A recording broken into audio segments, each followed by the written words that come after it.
कांग्रेस सांसद और नेता प्रतिपक्ष राहुल गांधी के काम करने के तौर तरीकों से अब पूरा देश वाकिफ हो चुका है। राहुल गांधी पुरानी किताब बंद कर राजनीति की नई इबारत लिखते हुए नजर आ रहे हैं।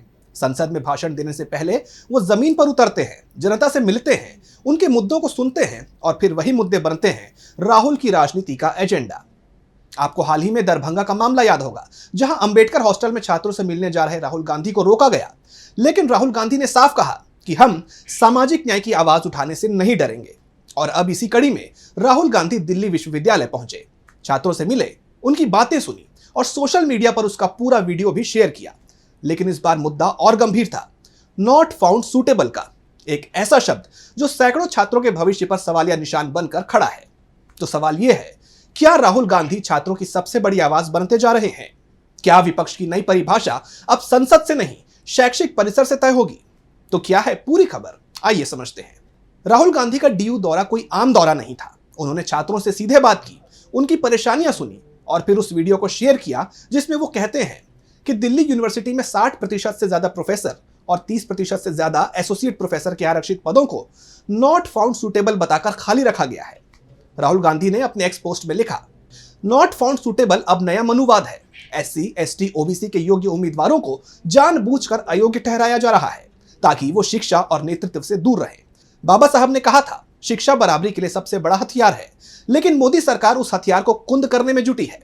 दिल्ली यूनिवर्सिटी में 60% से ज्यादा प्रोफेसर और 30% से ज्यादा एसोसिएट प्रोफेसर के आरक्षित पदों को नॉट फाउंड सूटेबल बताकर खाली रखा गया है। यह कोई अपवाद नहीं है। आईआईटीज, सेंट्रल यूनिवर्सिटीज, हर जगह यही साजिश चल रही है। नॉट फाउंड सूटेबल संविधान पर हमला है। नॉट फाउंड सूटेबल सामाजिक न्याय से धोखा है। यह सिर्फ शिक्षा और नौकरी की नहीं, हक, सम्मान और हिस्सेदारी की लड़ाई है। मैंने दिल्ली यूनिवर्सिटी स्टूडेंट यूनियन के छात्रों से बात की।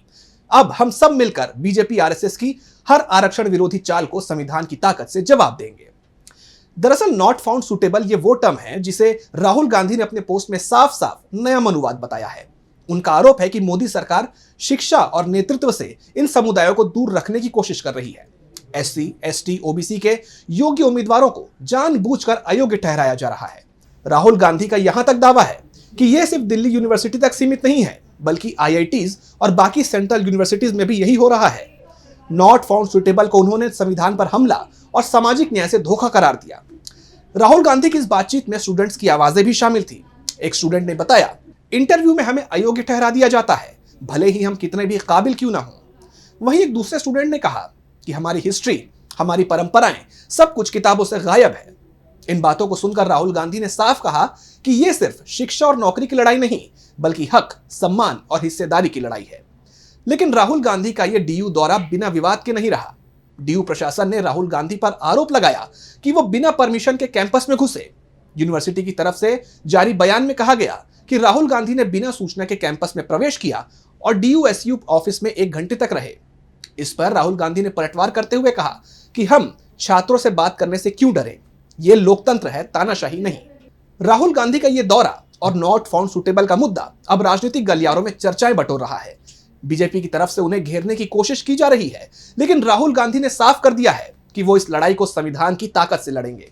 उनका कहना है कि बीजेपी आरएसएस की हर आरक्षण विरोधी चाल का हम जवाब देंगे। इस पूरे मामले में एक बात साफ नजर आती है, राहुल गांधी आरक्षण और सामाजिक न्याय के मुद्दे को लेकर आक्रामक रुख अपनाए हुए हैं।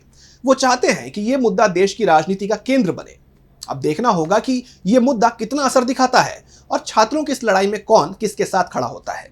फिलहाल राहुल गांधी ने एक बार फिर साबित कर दिया है कि वो आम जनता के मुद्दों को उठाने में ना पीछे हटे हैं और ना पीछे हटेंगे।